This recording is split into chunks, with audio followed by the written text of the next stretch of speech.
Main Street Fire Rescue is now in service from Magic Kingdom. It's Matt reporting. Welcome. So basically what led me here this morning is I had a skills check off over at work. And about every 3 or 4 months we have these, hour and a half skills check off sessions just to make sure we're keeping up to date on all the new stuff. So that was over at Celebration.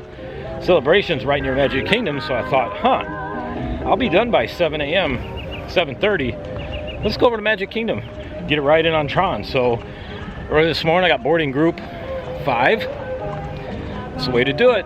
Boarding group 5. We're gonna ride TRON, and then I'm gonna exit the park and come over here back to the Polynesian, and then we're gonna do a deep dive on all the secrets and hidden cool shit here at Poly.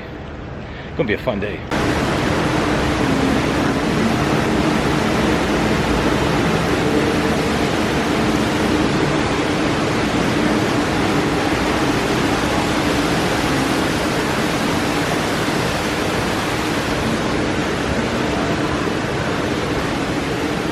So we'll be back here in a little bit, like I said, to do a more in-depth tour of everything that's gone on here, that has been, that still is, and all of the secrets.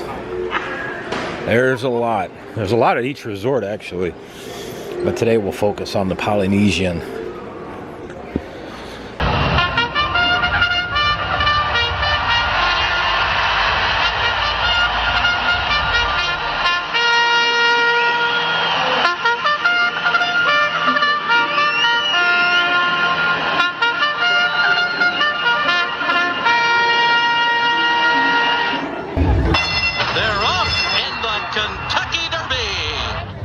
Quick morning this morning. TRON, then out.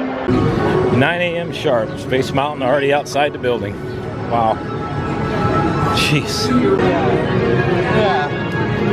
Quick recap. Quick ride on TRON, then we're out of here, and we're gonna go explore the Polynesian.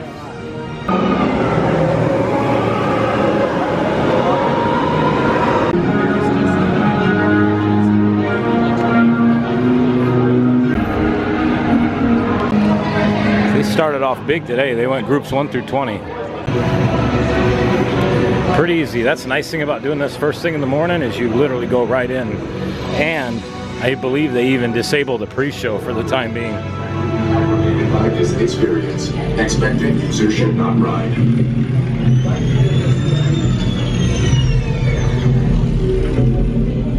TRON bicycle ride is a Yeah, this is the pre-show room. It's already open. Here we are. Oh, the AC feels good in here. Almost a Men in Black level, but not quite. So this is the line to get to the lockers. Another benefit to getting here early is you don't have to deal with all this, because about midday this backs all the way up. There's 2 merge points. There's one at the front where they merge you in with the lightning lanes, and then up here as well. Lightning lane gets priority, so they will back people up here to get into the locker rooms. But in the morning, you don't have to worry about it. I always go down to the end here. 7:02. There we go. All right, I'll see y'all after the ride. What a great way to start the day. Ride on TRON. 2 good ways to start a day. Ride on TRON or ride on Guardians, or if you can do both. But that ride never gets old. It is very, for those that have never ridden it, it's very similar to riding, I mean, you name your bike. Kawasaki Ninja, Yamaha R1, whatever. CBR 1000. It's very, very similar to riding a sport bike. I mean, identical. The only difference is your feet are a little bit farther back. Basically, for those of you that ride, if you tuck your feet behind the rear foot pegs, if you're riding by yourself, that's kind of what it feels like. Right. But yeah, if you're riding a sport bike and you tuck your feet behind the rear foot pegs, that's basically what it feels like to ride TRON.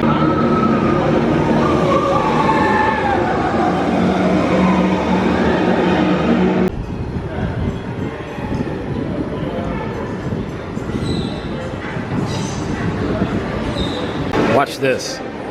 Look at them all spill out of there. Jeez. Bring your shoehorn and stick of butter.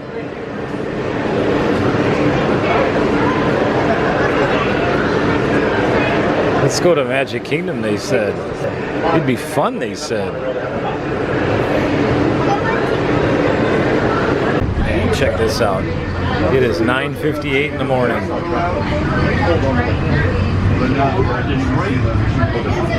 Obviously not. Well, I know there's some people over here. I know. The one in Detroit goes all downtown and it goes through Bridgetown.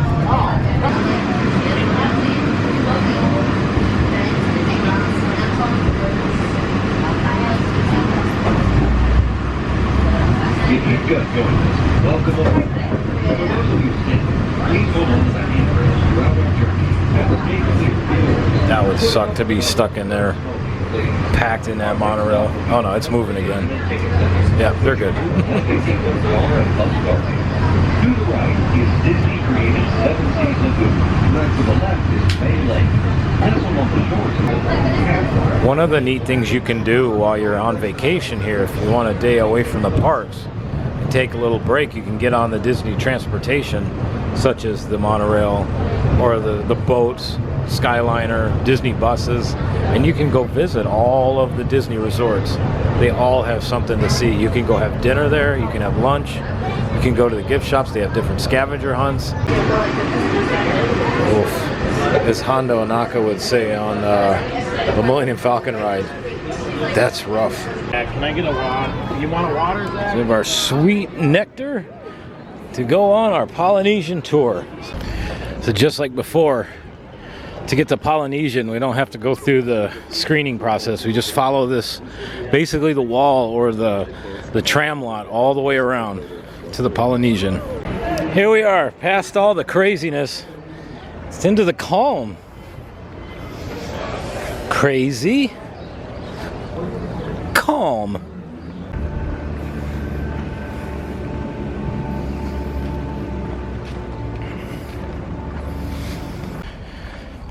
So to start this vlog on the Poly, we're going to head to the Great Ceremonial House. We're going to go inside and have a seat, kind of go over some things, and then we'll go outside and show you or try to estimate where some things that were might have been.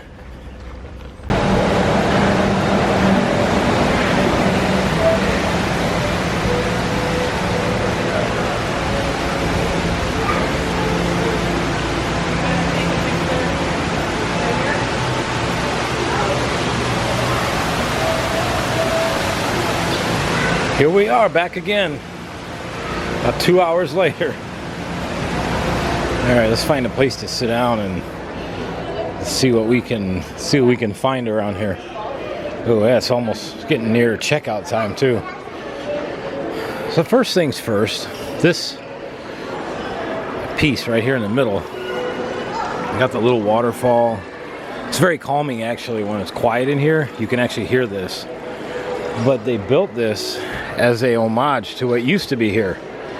It used to be a giant volcano and waterfall that sat right here in the middle, and from what people said, it was absolutely incredible. The sound of the water falling, the echo from the lobby, it was really, really nice. And there were live parakeets in here as well that were also perched on the various branches on the big volcano that used to be here. A lot of people wish that would come back. I kind of wish I could have seen it. They took it out right before I started coming here, which was in 2015. So to get started, the research that I'm getting from is by a guy named Jim Corcus. I hope I'm pronouncing that right. He did some phenomenal work in finding all this stuff out. So again, this isn't me pulling stuff out of my ass. This is actually facts that are written and documented by people. So what I'm doing is, I obviously want to give credit where credit is due, because this is where it originally started. So what I want to do is take the ideas and things that are in this book and share them out with everybody, because I know not everybody has this book. And for people that are coming here, maybe would like to come here or have been here and are looking for something to do, we'll give you some really neat ideas of things to look for and explore the rich history of this resort, as well as all the other resorts around Walt Disney World. So the first thing is, after the reimagining of this front lobby, it has more of a reimagining of a Polynesian fishing village. The interior is now more open, more social space. There's chandeliers that represent fishing buoys, and there's a shop straight across from me called Boutique. There's a lot of wooden tiki statues all around here. The statues actually were made in Bali, and some of these weigh up to 1,000 pounds each. That's pretty cool. And then the small tiki in the middle there, that represents Maui. And it's an homage to the former iconic landmark of the massive waterfall in the early years that also included colorful live parrots on perches. This resort saw in 2015 the addition of Bora Bora bungalows, which are outside, and that was a big DVC expansion. They're also currently putting in a brand new DVC Tower Hotel, which I got my own ideas with that thing. But anyway, this whole property takes up 39 acres, and it's a basically reminiscent of a South Pacific paradise. It's got beaches, well, more rocks now than beaches, but it's got tropical landscaping, waterfalls, and bamboo tiki torches, among other things. So back when this first opened, there was a publicity release, and it was as follows, I quote, "Polynesian Village Hotel offers our guests excellent accommodations in a peaceful village atmosphere.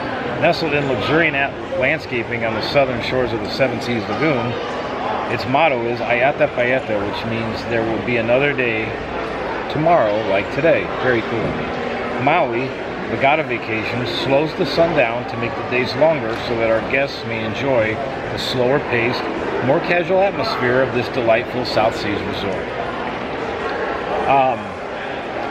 Basically what led to this is when they started planning this, the Enchanted Tiki Room at Disneyland was at the peak of its popularity, and the fascination with South Seas Tiki culture was rampant in SoCal, Southern California. This was also one of the 3 resorts to open with Walt Disney World in 1971. Basically, this was the very first contemporary open, but realistically, neither one of these were done on time. I believe they only had 100 rooms ready here of the 700 or 800 that were available. So things were a little rough on opening, but they did it. Same with Contemporary. Contemporary had a very delayed opening as well. Grand Floridian came along a few years later. I'm sorry. It said out of 500 rooms, they had 100 rooms, maybe 100 rooms that were ready. That had to have been fun. Also, the pricing at the time was around, depending on the night, $22 to $44 a night. That's, you can't even park at Magic Kingdom for that kind of money. Because basically its standard is 25 bucks and preferred is almost 50. So what used to be the cost of one night at the Poly, you can't even park at Magic Kingdom for anymore. It's incredible, isn't it? Also, something we'll point out when I go outside, the opening of the Polynesian, it was celebrated by a huge nighttime luau with authentic island delicacies, and it was served on the lagoon shore to more than 1,000 media and celebrity guests. The entertainment by dozens of native dancers concluded with the debut of the electrical water pageant starring King Neptune as nautical subjects of the deep. So when you're here at Disney World, more specifically this Magic Kingdom resorts, and you see that electric water pageant at night, no, that's been here basically since the start. That's why so many people got up in arms when they were going to take that away. That's literally a staple of history here, so I'm glad they kept it. So that's been going on since 1971. That's very cool. The Seven Seas Lagoon that's out there, that's actually man-made. I think it took 3 years to do, but the whole point of that is when Disney World was designed, it was decided that Seven Seas Lagoon would represent the 7 major seas of the world, that there would be a series of resorts associated with those bodies of water, like the Asian, Persian, and the Venetian. Very cool. And originally, the design of this resort was going to look like a triangular island volcano, 12 stories high with a South Seas restaurant at the top. Guest rooms would have been inside this structure. surrounding the main building would have been smaller longhouses to also accommodate guests. It seemed more reminiscent of a modern Hawaiian hotel. They didn't like that, so they modified it. The architectural firm, which the name was Welton Beckett and Associates, was modified into the current two-story structure that it is today, and that's the great ceremonial house where we're sitting. And then the two levels in the lobby were named the sea level and the bay view terrace level. And then a limit of 3 stories tall for longhouses kept the silhouette. Longhouses meaning all the other hotel buildings that are on the property. Basically, they kept them to no more than 3 stories, so it'd be reminiscent of a Polynesian village. Pitch roofs were covered with a special tin covering called corten, which weathers to a rich natural earth-tone patina, and all the steel structures then were covered with wood. Very neat. Again, theming, going along with what matches. They realized that that gigantic tower wasn't going to look correct, so they kept everything low like a Polynesian village, which is my big complaint with that monstrosity they're building just right across from here. So one thing about that is they tore out a huge piece of history to build that giant monstrosity. You know, you think about Polynesian villages, a humongous tower doesn't exactly come to mind. Yeah, I feel like Disney of old would have said, yeah, we're going to do something for DVC, but we're going to keep it in the correct theming along with everything else. But no. Now, current time, we throw out attention to detail, and instead we build gigantic structures that have no business being there because it doesn't match anything. And when we go outside, you'll actually see it looks like it has no business being there. Now, if they would have kept the original structure of this building, the original tall structure they were going to do, that would have filled in perfectly.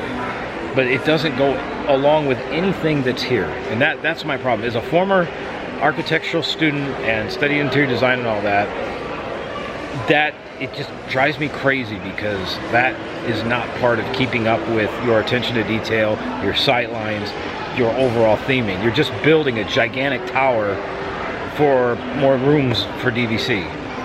Because I promise you, when it's done, is it going to be nice? Absolutely. Is it going to match this resort? Not even close. I promise you.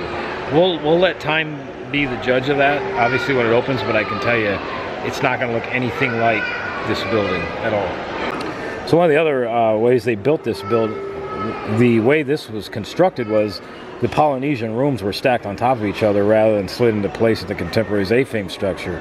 The basic process of construction of the individual rooms was similar, though. So there's a facility here on the upper east end of Walt Disney World property.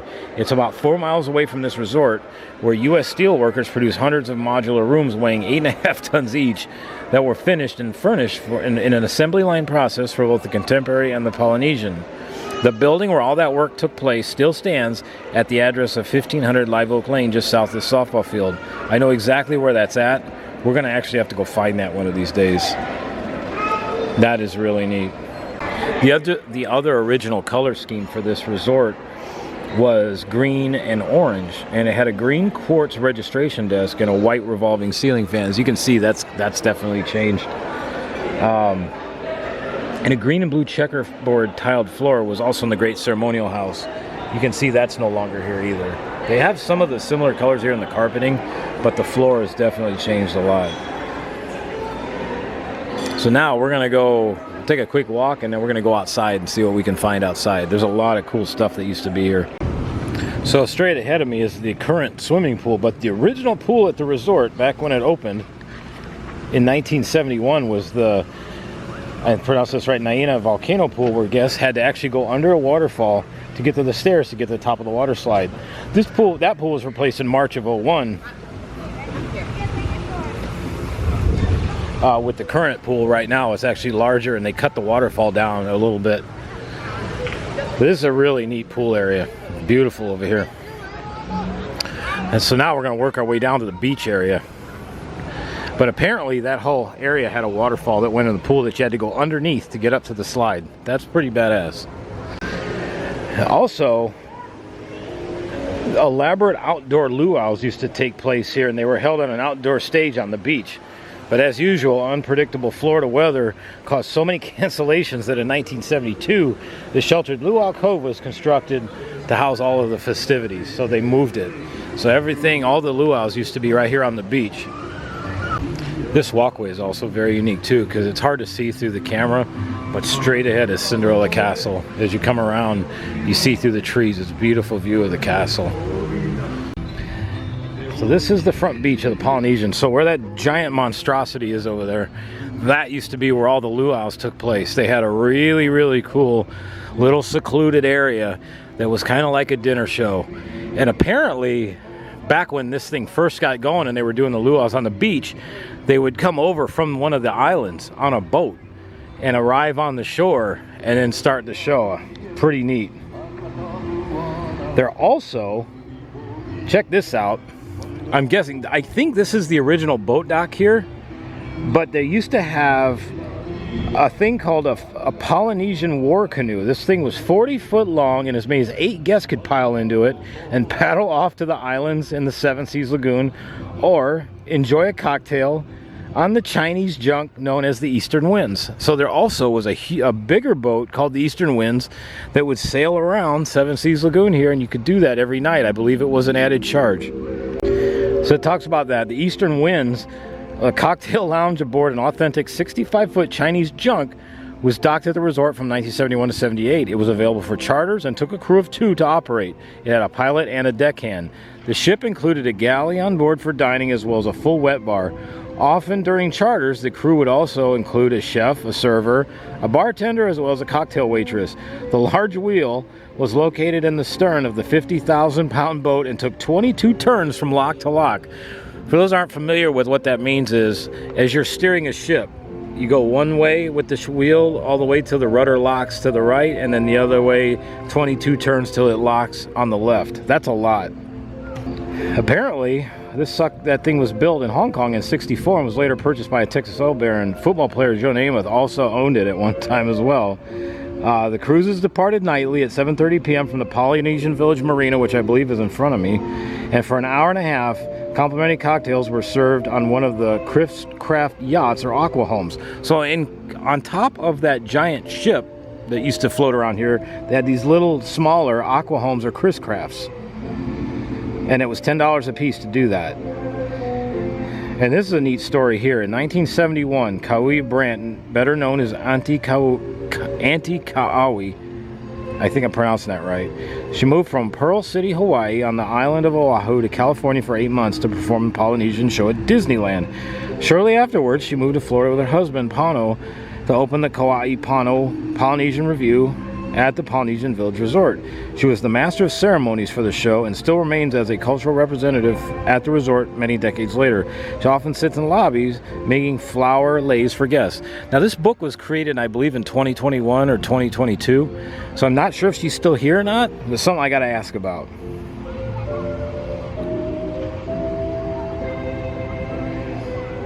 Originally, their company had 28 young dancers and musicians at more than 100 dances in their repertory. At that time, the company appeared 3 times nightly in the Papete Bay Veranda restaurant and evening luau's on the beach where guests paid $10 per person to attend. And which I mentioned earlier, theatrically, words are hard, a raft used to bring the luau cast over from an island in the lagoon to start the show. So probably somewhere over there, they'd come up here. That's pretty neat. And the show was performed on the beach in approximately the same location where Luau Cove is today. So straight over there where the monstrosity is. And then what happened was the Luau Cove structure had a canopy in case of rain. It was built and seated 550 guests, had a portable kitchen brought from the Great Ceremonial House in May of 1972. And by using the outside facilities, it helped alleviate the food service challenges inside the resort for the packed restaurants. Luau Cove is the name of the structure, not the actual cove. The actual cove was originally Beachcomber Cove, and dressing rooms were added in 1972, and more modifications were made in June of 75. Restrooms were added in 79. Again, all that used to be right over in that area. Other things that were included there, guests could have joined the festivities, and they had an all-you-can-eat buffet in the open air but covered theater in Luau Cove. Polynesian Village Resort show was inspired by a similar show at Disneyland's Tahitian Terrace that opened in '62 in Adventureland. In 2003, the original Luau show closed here, and in February of that year, the Spirit of Aloha show premiered, and that is now the story of Auntie Winnie, who's hosting a fun-filled luau to say goodbye to one of the local girls who's headed to the mainland for college. In the process, more rehab work was done on Luau Cove. They also wanted people to be surfing here. So at the time, Disney executive Dick Nunis was a surfer himself. He wanted to provide a surfing experience in that same location and perhaps spark a professional surfing competition to attract greater attendance in the much way a golfing championship would. At the cost at the time of approximately $400,000, a wave machine was installed near the west side of Beachcomber Isle. I think it's that right there. That's Beachcomber Isle, I believe. But it only lasted sporadically through '72 when it was ultimately shut down. The problem was it generated several problems, from beach erosion to making the area unsafe for watercraft traffic. It constantly broke down every few hours, requiring engineers in wetsuits to swim out there and fix it, resulting in escalating costs. And according to the November '71 issue of Eyes and Ears newsletter, the wave machine, which is just starting at the time, it was saying it was undergoing further testing. It is located on the west side of Beachcomber Isle and will create waves from 4 inches to 4 feet, breaking onto Surfrider Beach. Surfboards and instructions will be available through the hotel recreation and reception desk. So you could surf out here at one point in time. Short time. So apparently there's a window on Main Street at Disneyland where Nunis's name is, and on the window it says Wave Machines a Specialty. Besides the one in Seas Lagoon, which tested again in 1985 before being permanently shut down, Nunis lobbied for one at River Country and later Typhoon Lagoon. This resort here was also renamed to Disney's Polynesian Resort in 1985. It reverted to its original name in 2014, and it saw 2 major rehabs in '78 and '85, the addition of more buildings and the renaming of some existing structures. And also in '99, they renamed some of the resort's longhouses. And what they mean by longhouses, that's these buildings here, over there, there. You see what I'm saying, though, when we talk about construction and our attention to detail. You have 3-story longhouse, you have the Great Ceremonial House, Polynesian longhouse, ridiculous, gigantic monstrosity that doesn't have anything to do with any of this construction. This is just scratching the surface at one resort. So you can imagine all the other resorts out here, all of them having tons and tons of history. So we have a lot of cool things to uncover here. So one more thing that I want to focus on before we wrap this vlog up. There is a special tree here. That Polynesian Village, so the Great Ceremonial House is straight ahead, and it's right. So if you're walking using the castles and the beaches orientation, if you're walking that way, it's right to your right side. This is it. This is called the Kukui Nut Tree. All right. And this is very unique to the Polynesian Village. It's the only one of its kind in the state of Florida. The tree was brought here from its native Hawaii and is often mentioned in Hawaiian literature, and it still flourishes on the islands in Polynesia. This is also known as the candle nut tree, or known commonly as kukui. It's been the official state tree of Hawaii. It can grow to over 80 feet tall. That's not even close to that. And the kukui nut can be used for many things. It includes a natural medicine remedy for a variety of ailments, different dyes, moisturizing cream, body oil and lotion, shampoo, polish, a children's toy, a spinning top called a hu, food and light, among other functions. Torches were made from placing nuts from the kukui tree in a hollow piece of bamboo or in the leaves on top of a pole, and were used to light pathways at homes. Today, the kukui nut is more commonly used not as a source of illumination, but in the making of various types of ornamentation like necklaces, bracelets, and earrings. The kukui tree was brought to the islands more than 1,000 years ago by migrating Polynesians and proved to be incredibly versatile. Canoes were carved from its buoyant trunks, and its oily seeds were strung together and burnt as sort of a primitive candle. Each seed would burn about 2 to 3 minutes. The oil pressed from the nuts could be burned in the lamps, and the residual material, or cake, quote unquote, was used to feed cattle and for crop fertilization. Dyes produced by crushing the covering of the nuts were used in tattooing, and another type of dye made from the root became a black paint for canoes. The bark of the tree proved to be a red dye for clothing, and 2 prominent ancient uses of the kukui continue today. First, a relish spice popular at luau's, and other celebrations is made from the roasted and chopped nuts. Second, some of the festive leis that greet the many visitors to Hawaii every year are made of beaded kukui nuts. Traditionally, this tree is regarded as a symbol of protection and peace and is given as a precious gift between friends. So there's an old Hawaiian belief when it comes to this kukui tree. The belief is that a person should not plant a kukui tree near his own house, but it was all right for a stranger to plant it for him as a gift. That stranger could plant it in the back of the house or hail, but not in the front. At Disney's Polynesian Village Resort, the kukui tree is located right here behind the Great Ceremonial House, just off to the right of the pathway. Following the dictates of the popular legend, it was planted by a hotel guest on April 25th, 1997 to celebrate the 25th anniversary of the year the resort opened in 71. Remarkably, the tree has survived a lightning strike, almost being uprooted by a hurricane and being frozen in an unseasonable Florida cold snap. A time capsule is buried at the base of the tree, or it's located at the base of the tree. Usually they have a diagram or a plaque, but I don't see one. So I wonder, and it's got to be in a place where they don't have to uproot the tree, I would imagine. The leadership team at the resort wears a lei of black kukui nuts to symbolize that they are lighting the way as a living torch for cast members to share the magic of Polynesian culture and the spirit of aloha to the guests. Leis made of kukui nuts were considered to be highly prestigious and sacred and were only worn by the reigning kings of Hawaii. Unlike a flower lei that will disintegrate in time, a kukui nut lei is meant to last forever. You know what I find amazing when you look at this stuff is people walk by this stuff, probably hundreds of thousands of millions of people have walked by this, including myself, and not even know what they're looking at. That is a gigantic piece of history of Walt Disney World. And thank you to cast member Glenn, who was telling me a little bit about this tree. He actually showed me one of the kukui nuts that fell from this tree. These are the nuts that have all those features that I just read about. These are also cut and then polished for the necklaces, the kukui nut necklaces. They can be found all along the ground here in various locations because they fall off the tree. And he told me that you can always tell where a kukui nut fell because right here are little kukui trees growing.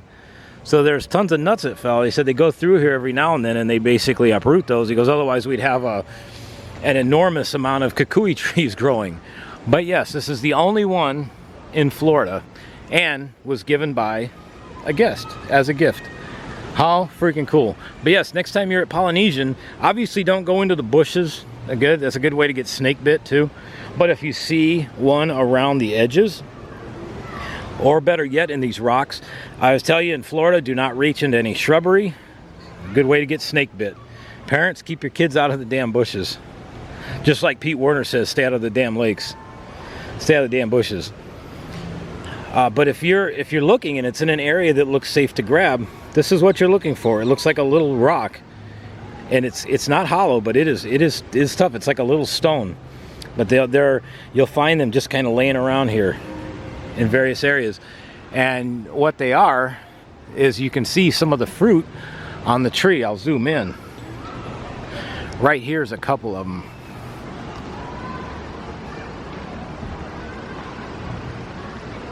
They look kind of like oranges. They're kind of right in here, and they look like oranges. And then later on, they fall off, that's what you have. This tree has a ton of uses. That is incredible. Very, very cool. So the next time you're at Disney's Polynesian Village Resort and you walk out of the main lobby of the Great Ceremonial House, look off to you're looking at the castles that way, look off to your right, and there is the famous kukui nut tree. Well, y'all, I hope y'all enjoyed that little bit of Polynesian resort history. Again, it's just scratching the surface, but in order to keep these vlogs to at least, I want to keep them at least 40 to 50 minutes or less. Again, though, it gives us so much more and more to do. So let me know in the comments what you think about it. What would you like to see? What resorts would you like to see? If you have any questions on anything, send them to me. I want to get more and more engagement from people, because that's how you grow the channel. And be sure to like and subscribe.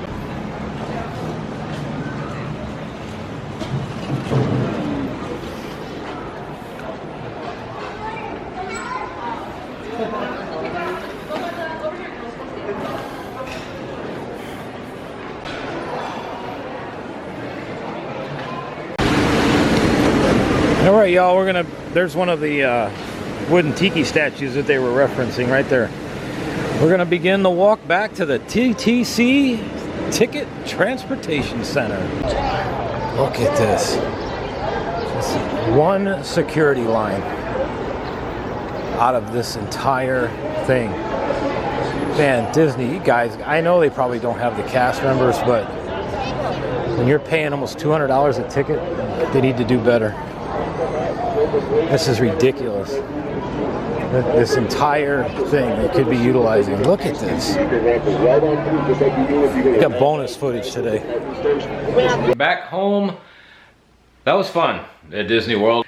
Let me know what you think. Like, subscribe, please. That's so important. The likes especially. Trying to get into this YouTube algorithm thing has been tough. You know, like I said, we've been stranded at 331 for a while, but again, a little bit at a time. So I will see you all again shortly. Thanks again for your support. Again, like and subscribe. I'll see you soon. Main Street Fire Rescue, out of service.